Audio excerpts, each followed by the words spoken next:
সমাজ সেবা বা জনসেবা পুরস্কার পাচ্ছেন ডক্টর জাফরুল্লাহ চৌধুরী, মরণোত্তর। ডক্টর জাফরুল্লাহ চৌধুরী 1941 সালের 27 ডিসেম্বর চট্টগ্রামের রাউজান উপজেলার কোয়েপাড়া গ্রামে জন্মগ্রহণ করেন।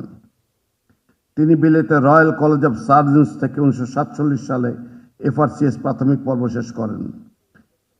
তিনি 480 শয্যা বিশিষ্ট বাংলাদেশ ফিল্ড হাসপাতাল ও গণস্বাস্থ্য কেন্দ্র প্রতিষ্ঠা করেন। তিনি আধুনিক চিকিৎসা সেবা প্রদান, শিক্ষা ও গবেষণার মাধ্যমে জাতীয় ও আন্তর্জাতিক নীতি, বিশেষ করে জাতীয় ঔষধ নীতি 1982 প্রণয়নে গুরুত্বপূর্ণ ভূমিকা পালন করেন। জনসংখ্যা নিয়ন্ত্রণে অবদানের স্বীকৃতি স্বরূপ 1977 সালে স্বাধীনতা পুরস্কার লাভ করেন। এছাড়াও তিনি রেমন ম্যাগসাইসে পুরস্কার, বিকল্প নোবেল হিসেবে পরিচিত রাইট লাইভলিহুড পুরস্কার, ইন্টারন্যাশনাল পাবলিক হেলথ হিরো এবং মানবতার সেবার জন্য সম্মানসূচক ডক্টরেট ডিগ্রি লাভ করেন।